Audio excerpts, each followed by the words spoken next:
Ang recipe natin ngayong araw ay lechon kawali. Tara, simulan natin ang pagluluto. Maglalagay lang ako ng 1.5 cup ng water sa ating pork belly. 1 tablespoon ng salt or asin.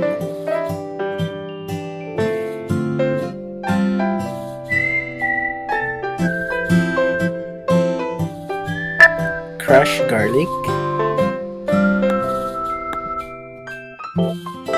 laurel leaves, at whole peppercorn.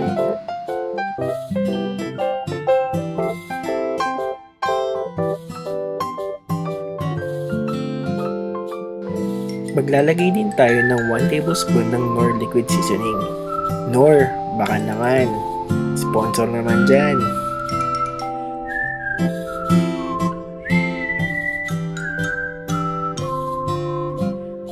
Isasalang lang natin siya sa medium heat at papakuluan natin ang ating pork belly hanggang lumambot.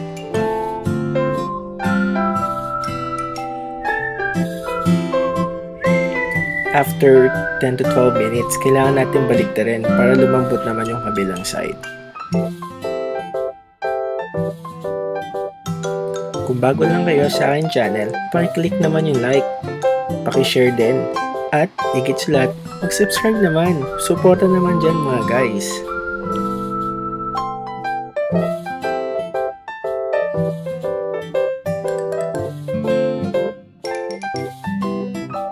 Then after mga 20 to 25 minutes, pwede na itong ating liempo at iset aside natin at let it cool down.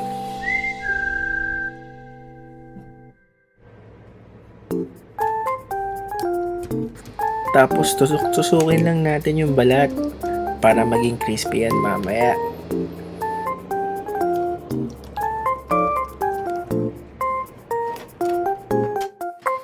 Be careful lang, baka mamaya daliri nyo o kamay nyo yung matusok nyo. Ouch, masakit yun ha.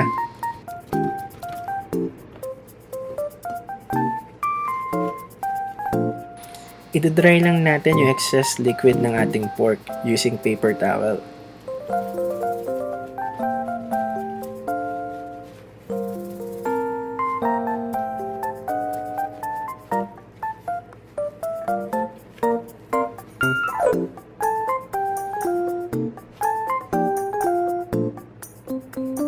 Then lalagyan natin ng asin and then i-rub lang natin yung asin sa ating meat.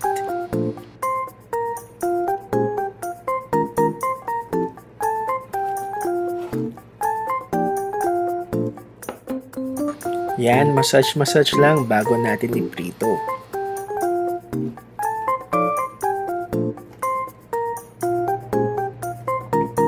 Sa isang wok, naglagay lang ako mga approximately 1.5 cups to 2 cups ng cooking oil.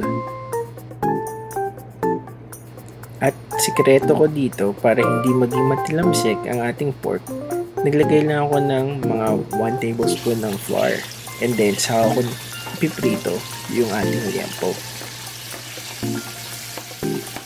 Medium heat nga pala yung settings ng ating kalan.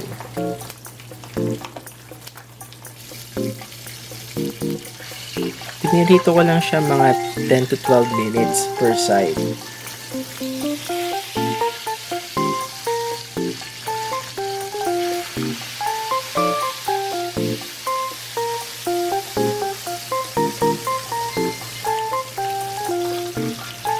Habang piniprito natin ang ating liempo, paki-click naman yung subscribe button.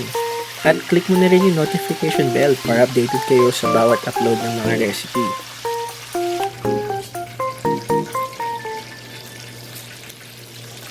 At kung may request kayong recipe, huwag niyong kalimutan mag-iwan ng comment.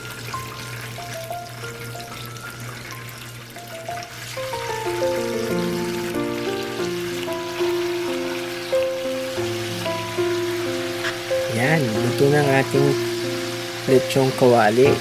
Naku, tatakam na ako at nagugutom. Gusto ko nang kainin.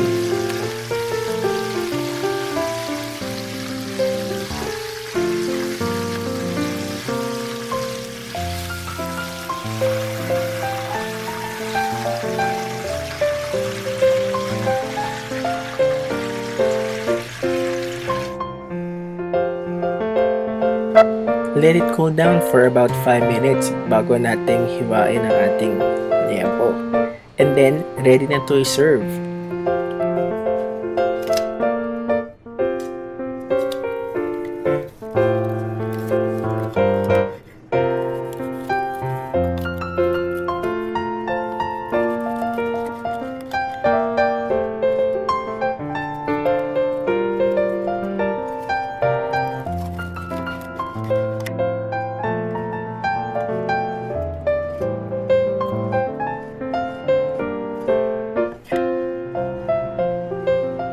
Pwede natin siyang partneran ng lechon sauce, sukang paumbong, o kaya atsara.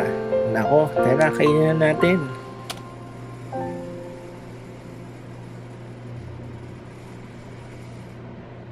If you like my video, please don't forget to click like, share, and subscribe.